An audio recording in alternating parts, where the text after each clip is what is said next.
Abarundi turavuga yuko turi mu rugendo, kanatsinda turi mu rugendo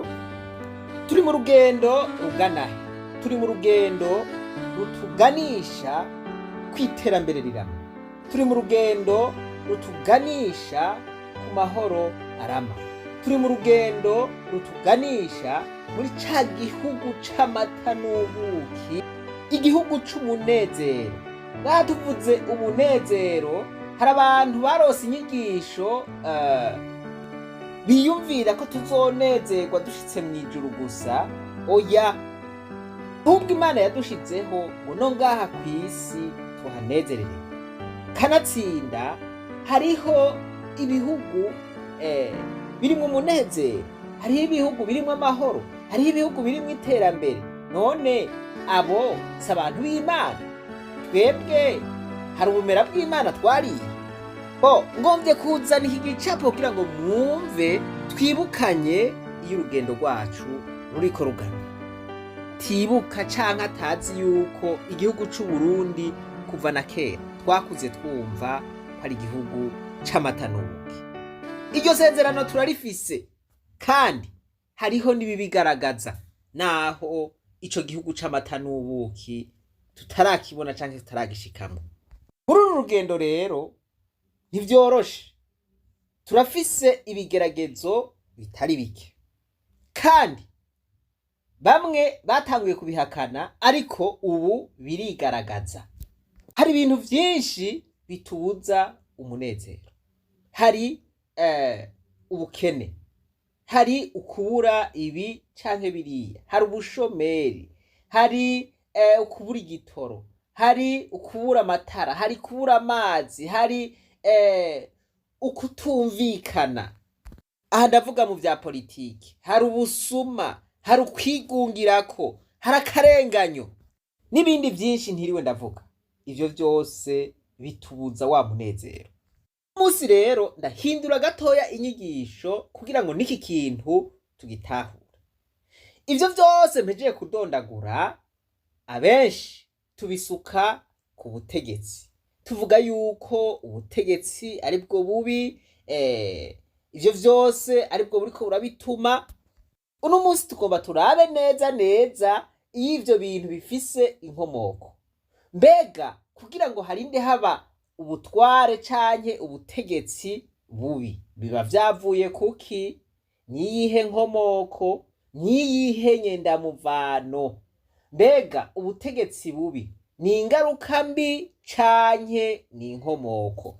Rero ngomba nerekane ukuntu ubutegetsi bubi ari ingaruka mbi y'ibintu kanaka biba vyakozwe. Ni ukuvuga ngo ubutegetsi bubi ni ingaruka mbi y'ubube gito bw'abantu.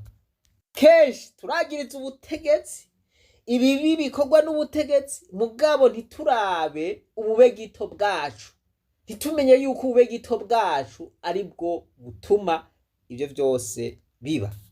Abategetsi baravuga ijambo ry'Imana, abapasitori bakavuga ijambo ry'Imana, umuntu wese aravuga ijambo ry'Imana, turasoma ijambo ry'Imana. Uno munsi nashimye ko dusangira iri jambo ry'Imana kuko nasanze rihambaye.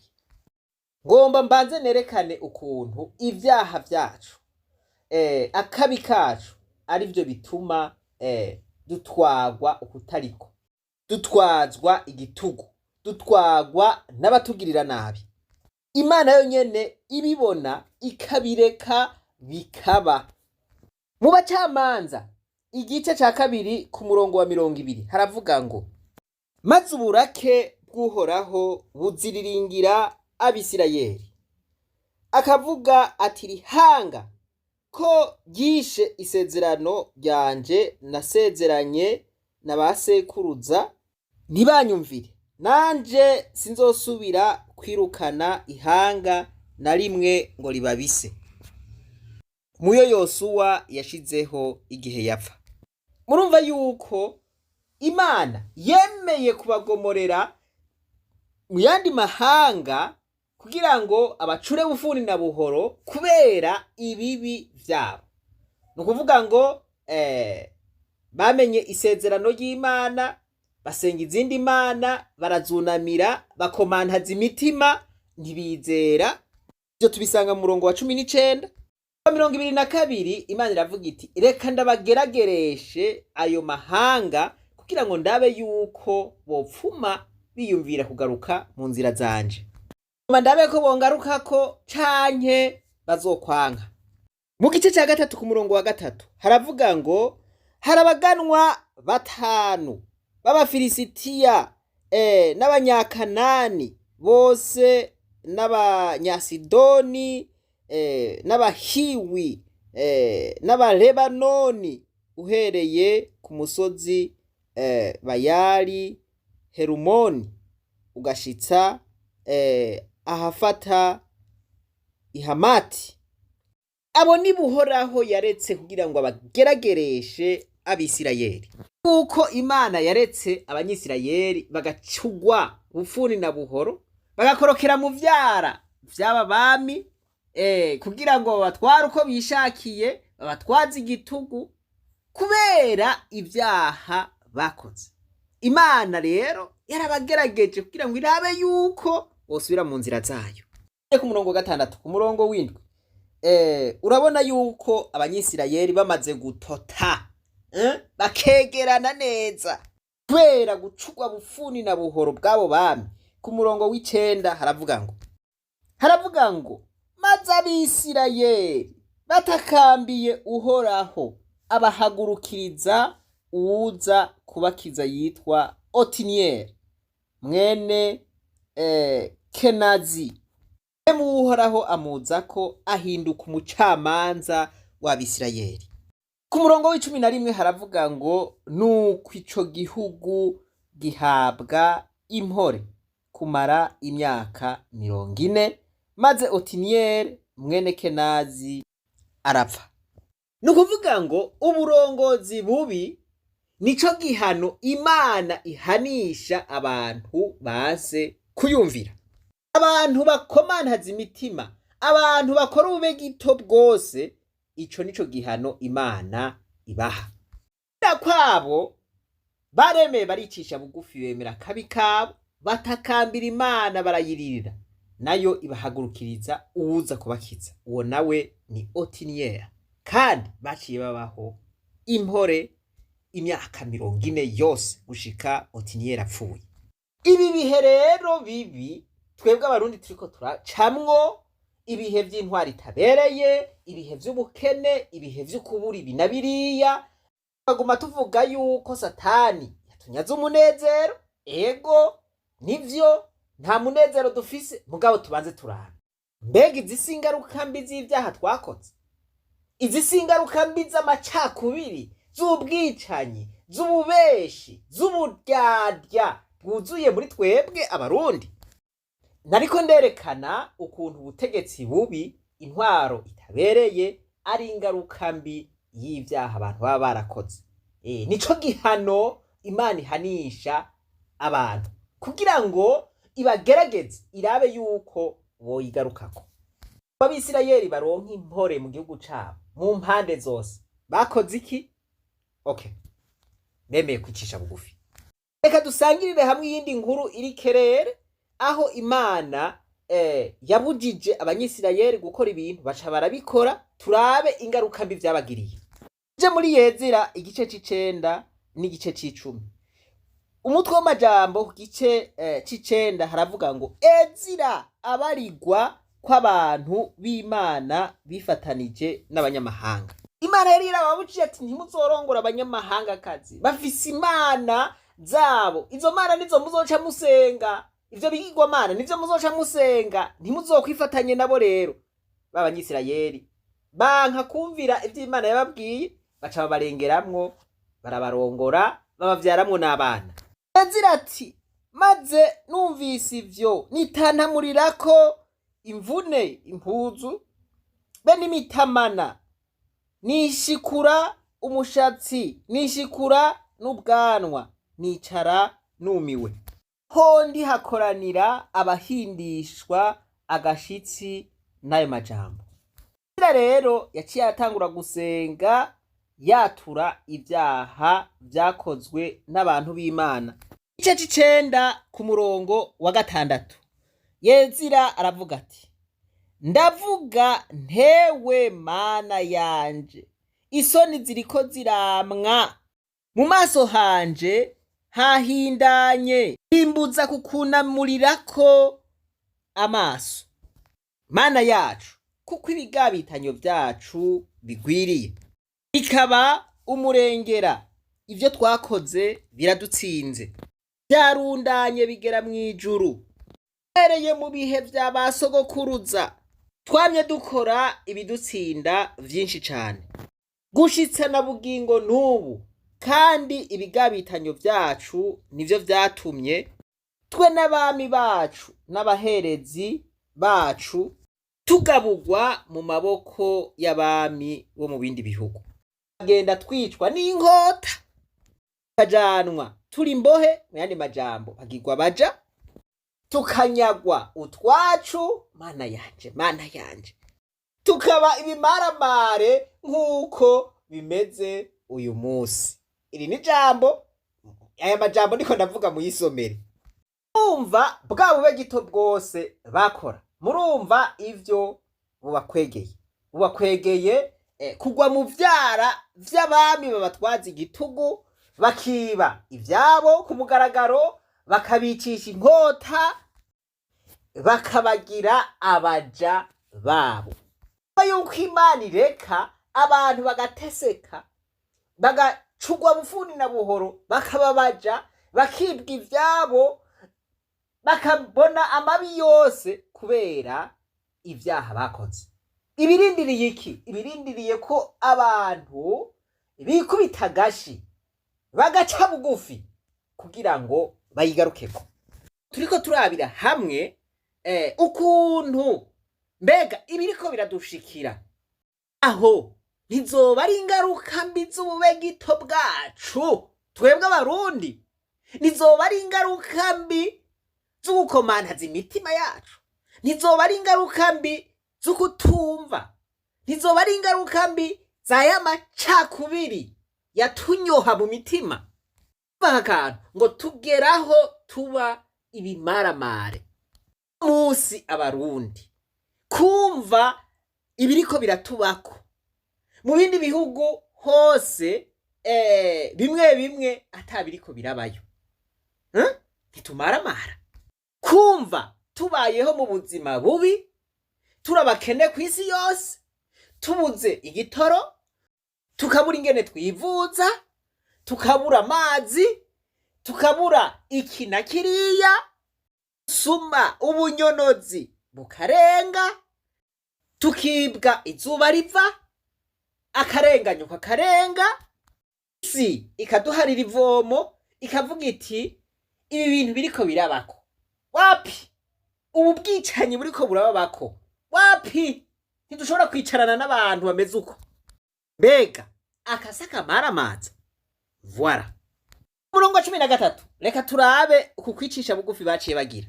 Aravuga ngo none rero kw'ivyo vyose bidushitseko, tukaba dutsinzwe n'ivyo twakoze vyinshi, tuzize ingeso zacu mbi.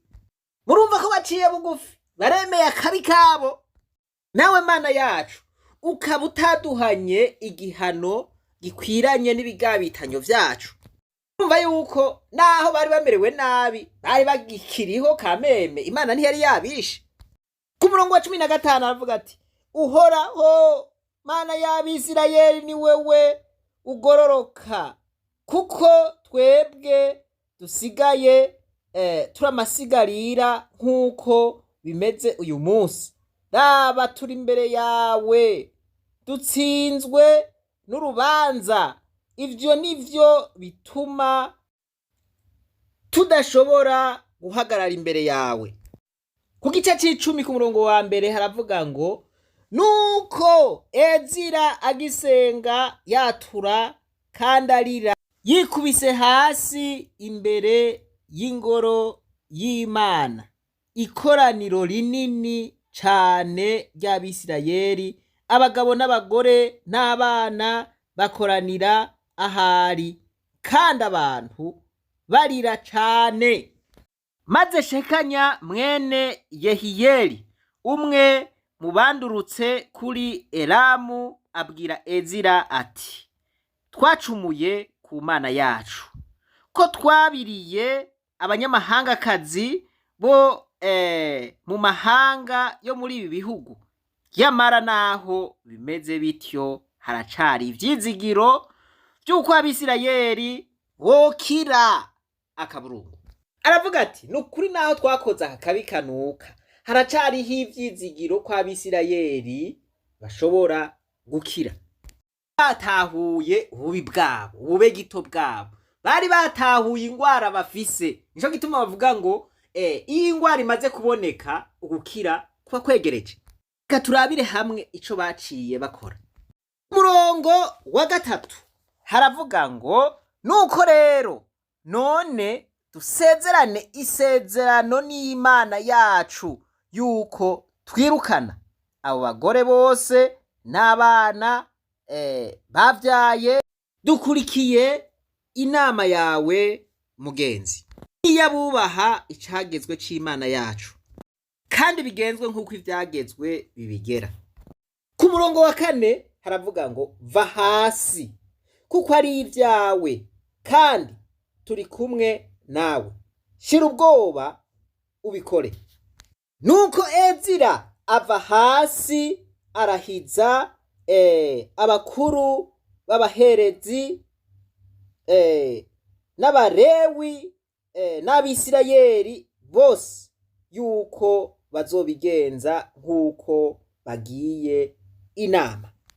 Nuko bararahira.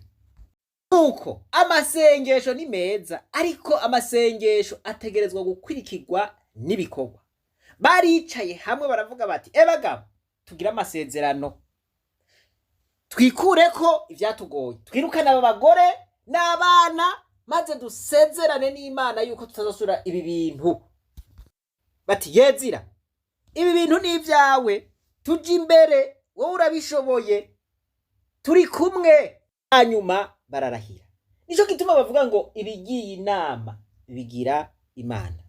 Hangiro bari bihaye, baremeye, Ezira araribarongorerako kandi bararishikako. Mu gikorwa cose haba hariyo umuntu agifitiye amavuta, haba hariyo umuntu Imana yagihamagariyemwo, kandi n'abandi bakabona bati uyu muntu aragishoboye. Nibo bakonfirima bate, mugabo, iki kintu gikore, uragishoboye, udushikana aha hantu. Voilà. Ku murongo wa 6 baravuga ngo, maze Ezira arahaguruka ava imbere y'ishengero y'Imana, aja mu cumba ca Yehohanani mwene Eliyashibu. Ntiyagira ico atamira, nta n'amazi yasomye, kuko yari yababajwe n'igicumuro c'abavuye mu kinyago. Ntushobora kwisonzesha, ntushobora guheba ivyo ukunda mu gihe udafise umubabaro w'ikintu kanaka wifuza gushikako. Ezira yarababajwe n'ibicumuro bagiyemwo, arisonzesha kubera umubabaro yari afise. Ico gihe baciye bahamagaza abi Yerusalemu, abi Buyuda, bose ngo bakoranire i Yerusalemu.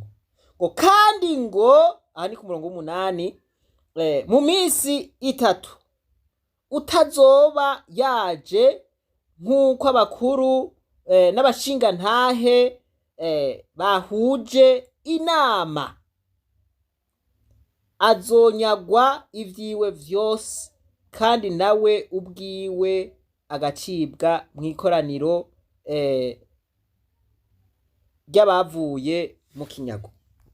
Murumva bavuze bati, tugomba dukora iki kintu, umuntu yakirengako baca bamunyaga canke bakamuca mw'ikoraniro, kuko yabagwanije icotuma bavanwako ako kabi. Ku bwa mbere yabanjagirana inama n'abarongozi. Abarongozi bamubwira bati, iki gikorwa ni ciza, je imbere yacu ugikore. inama bagihurizako. Ubu rero bahamagaye abantu b'i Buyuda b'i Yerusalemu kugira ngo baze bagire ikoraniro nabo bakibabwire. Abantu bashagaje. Ubu rero turashitse mu ikoraniro. Ku murongo w'icumi haravuga ngo maze umuherezi Ezira arahaguruka arababarira ati mwaracumuye mwabira abagore b'abanyamahangakazi mwongerereza Abisirayeli icaha, none nimwaturire imbere y'Uhoraho Imana yabasogokuruza ivyo mukore ivyo igomba, mwitandukanye n'abagore b'abanyamahangakazi. Nuko abari mu ikoraniro bose bamwishura n'ijwi rirenga bati ico tugezeko nico twemeye gukora. Ntibahakanye, babibonye bati bagabo ibi bintu twarabikoze kabisa. Baca batera kw'igikumu bati ivyo tubwiye rero inama tubwiriye turayemeje 100%. Oya mugabo ntiyabaye 100%, reka turabe ivyakurikiye. 13 haravuga ngo ariko abantu ni benshi kandi ni gihe c'imvura, aho imvura yari je imvura ni nyinshi ntitwoshobora guhagarara hanze, kandi ico gikorwa si c'umunsi umwe canke imisi ibiri kuko twacumuye cane muri ivyo. Makosa bari barakoze nabo nyene baragira bati aya makosa ni manini kabisa, Imana yodufata, mana yanje. None rero reka bakuru bacu nibasigarire iri koraniro ryose, maze abo mu bisagara vyacu bose babiriye abanyamahangakazi baze bame baza mu bihe bishinzwe, bazanywe n'abakuru b'ibisagara vyose n'abacamanza bavyo, bashitse igihe uburake bw'Imana yacu bw'inkazi buzotuvirako ubwo yatugiriye ku bw'ivyo bintu. Umvirize rero aka kantu karahambaye. Ku murongo w'15 haravuga ngo ariko Yonatani mwene Asaheli na Ahazeya mwene Tikuva nibo bavuye hasi barahakana iyo nama, kandi bafatanya na Meshulamu na Shabetayi umulewi. Nuko abavuye mu kinyago babigenza batyo. Mu gifaransa bavuga ngo les exceptions existent toujours. Ko bagize inama bagira ikoraniro mpuzamakungu, ikoraniro kaminuza, bati ebagabo ibi bintu twagiyemwo n'amakosa bibabaza Imana, nico gituma yarekuye ibi vyago vyose bikadushikako. Aba bagore b'abanyamahangakazi ivyo twakoze vyose mu bube gito vyababaje Imana, tubihebe. Abari ngaho mu ikoraniro barahaguruka n'ijwi rirenga bati iyo nama ni nziza turavyemeye. Abatipe ba Yonatani na Ahazeya n'aba Meshulamu n'aba Shabetayi baranga, baravuga bati no, twebwe twararongoye abagore ntidushobora kubaheba, zobandanya tubaho nkuko babayeho, tuzobandanya dusenga Imana nkuko bazisenga.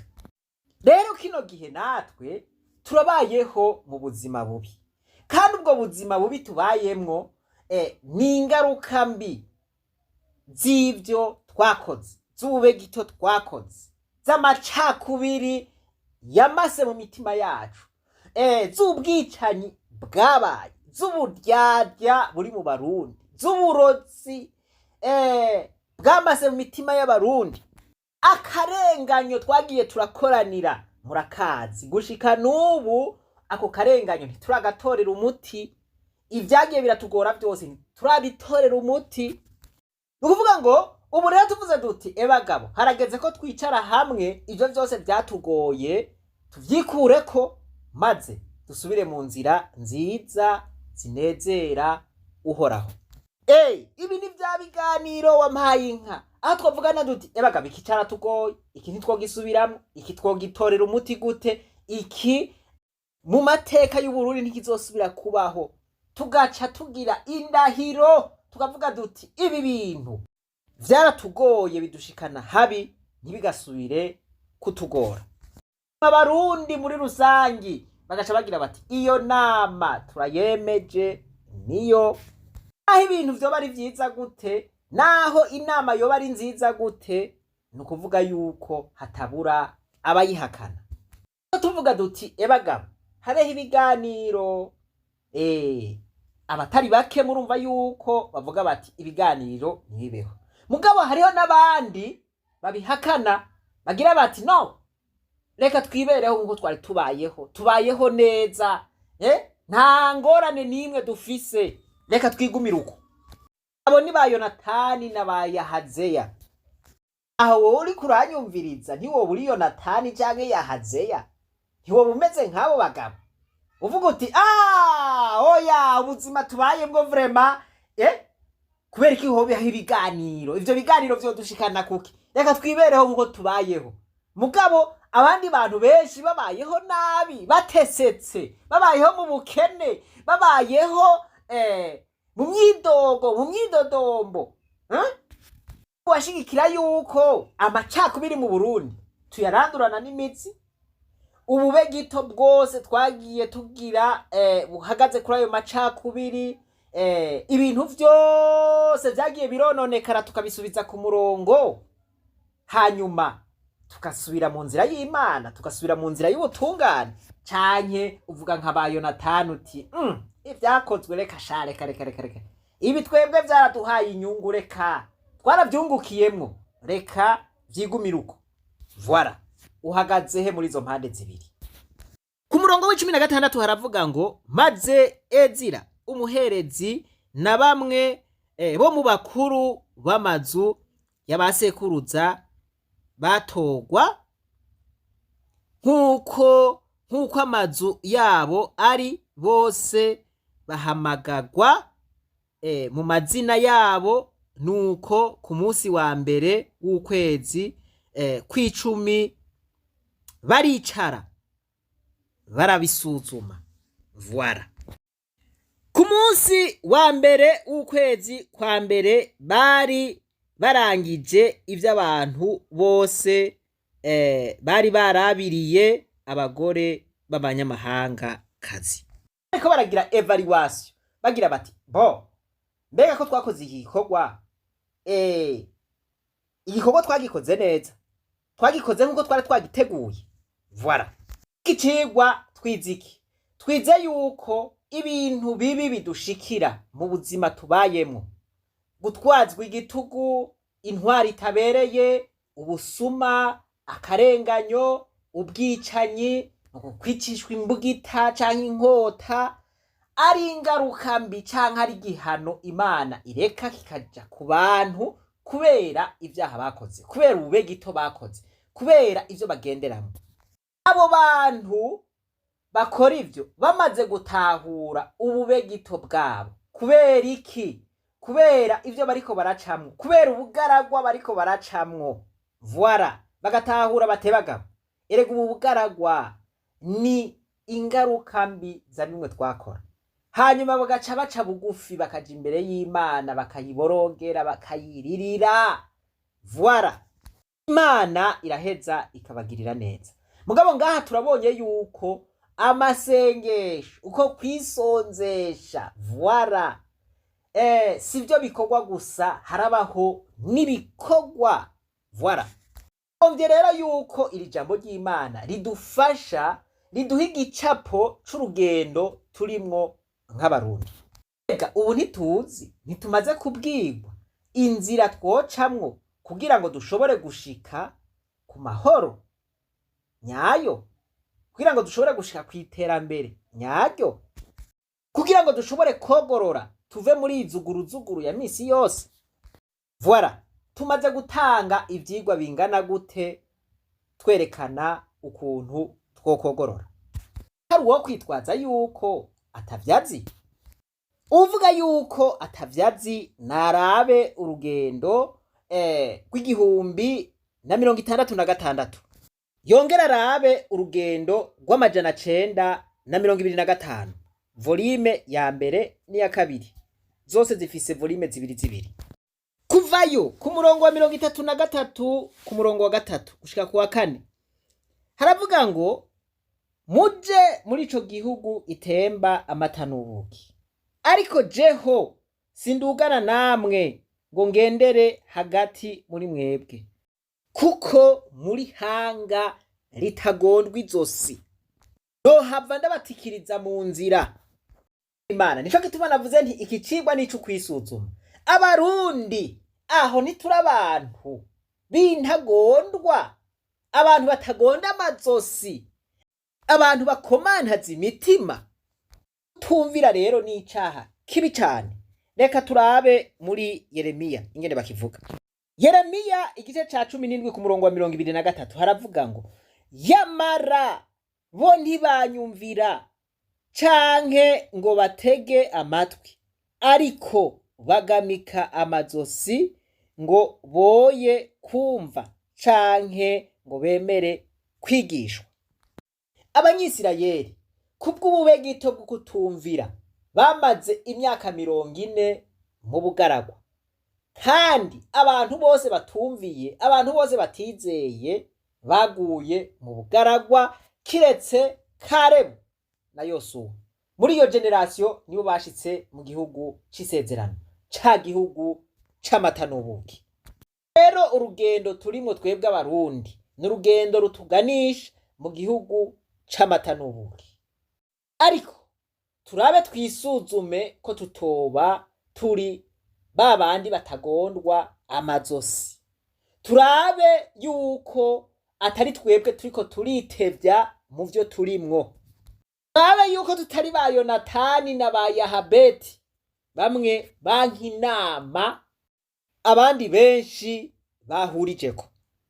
Tugumye tuba intagondwa, abantu batagondwa amazosi, tukanka guca bugufi, ibi bintu turimwo, aka kangaratete, ibi bimaramare turimwo, ubu bwicanyi turimwo, ubu bukene turimwo, ubu bushomeri turimwo, tuzobumaramwo imyaka mirere na mirere. C'amacakubiri coco murazi yuko carushe kikatumugaza, baba bari mu gihugu canke bari nyuma y'igihugu. Ico kintu caratugoye kandi kiradusinzikaje. Mwumva tudashitse aho tugira ikoraniro tukigira inama twavuga duti aka kabi turakaranduranye n'imizi, z'amasezerano y'intahava kubube gito tuzorinda dusezera isi tutabusubiyemo. Mbega ivyo tutabikoze, tudafise uwo mutima, Imana yocisha hehe kugira ngo itabare igihugu cacu? Hoho turabona ko kigwaye. Abandi barashitse aho babona yuko igihugu cabo kigwaye, kominote yabo igwaye, ko bategerezwa kwicisha bugufi maze Imana ikabatabara. Voilà. Tumeze nka Yonatani na Yahazeya. Aha ntitwovuga ngo wapi ivyo mwe muriko muravuga ntavyo twe dukeneye, twebwe twibereyeho neza, twe twimerewe neza, ivyo bindi navyo mutubwira ntavyo tuzi. Reka nsozerere kuri iri jambo riri mu ngoma ya kabiri ku murongo w'indwi uhera ku murongo w'14 haravuga ngo maze abantu banje bitirirwa izina ryanje nibicisha bugufi bagasenga barondera mu nyonga hanje, bagahindukira bakareka ingeso zabo mbi, nuko nanje nzokumva ndi mwijuru mparire ivyaha vyabo nkize n'igihugu cabo. Imana ishimwe. Ijambo ririkwije nta niryo no kwirirwa ndasubiramo. Voilà. Abantu mu gihe bamenye yuko igihugu cabo kigwaye, bakagira uwo mutima wo kwicisha bugufi, bakaja imbere y'Imana. Mu yandi majambo kwicisha bugufi hazamwo vya bindi vyo kwisonzesha, ya discipline yo kugira ivyo duhevye kugira ngo dushike kwihangiro. Imana ikabona umutima wacu, ikababarira ivyaha vyacu twayituye duti ibi bintu vyaratugoye, nayo igira iti jewe nukumva amasengesho yabo gakiza n'igihugu cabo mu gihe babikoze uko. Ngirize kuri utu tubazo, woba ubona yuko igihugu c'Uburundi kigwaye?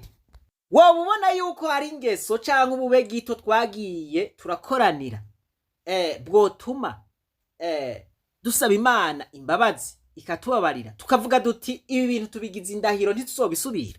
Woba witeguye kwifatanya n'abandi mu kwicisha bugufi kugira ngo igihugu c'Uburundi gikire? Urifuza ko igihugu c'Uburundi kiba igihugu c'amata n'ubuki koko, igihugu kigenderwa na bose, igihugu gihurumbirwa, igihugu kimeze nka za Singapore, za Denmark, za Finland, za Swede, abarundi bakabaho mu munezero nk'abandi bantu bose, byose ukaba ubishira kw'igikumu ukaba uvyemeza? Ubu uritegura mu misi tugiye kuja imbere y'Imana, twicishe bugufi, tugire discipline ituma igihugu cacu gikira. Imana nibahezagire mwese mwumvise ubu butumwa bwiza. Reka twibanaririze rwa rugendo rwacu maze tugaruze umunezero Satani yatunyaze. Umuntu atarashika mw'ishure ry'abarundi bose turamuhaye ikaze.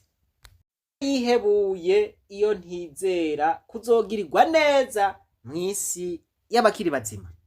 Uwo munezero turiko turavuga, ayo mahoro, iryo terambere rirama, ivyo vyose tuzobibonera ngaha kw'isi. Ntihagire ubahenda ngo umunezero nyakuri, umunezero nyawo ngo tuzobonera mw'ijuru. Ngaha kw'isi n'amagorwa gusa. Oya, izo mvugo sizo. Kugira ngo akwemeze yuko ivyo tubayemwo ari amagorwa tudashobora kuvamwo, tugoye turashobora kubivamwo ari uko twemeye kwicisha bugufi, tukemera ubwa mbere amakosa yacu, hanyuma tukagomba yuko dusaba imbabazi Imana kiriza igihugu. Uko kudukiriza igihugu nako iduha ya mpwemu yo gusabana, ya mpwemu yo kuja inama.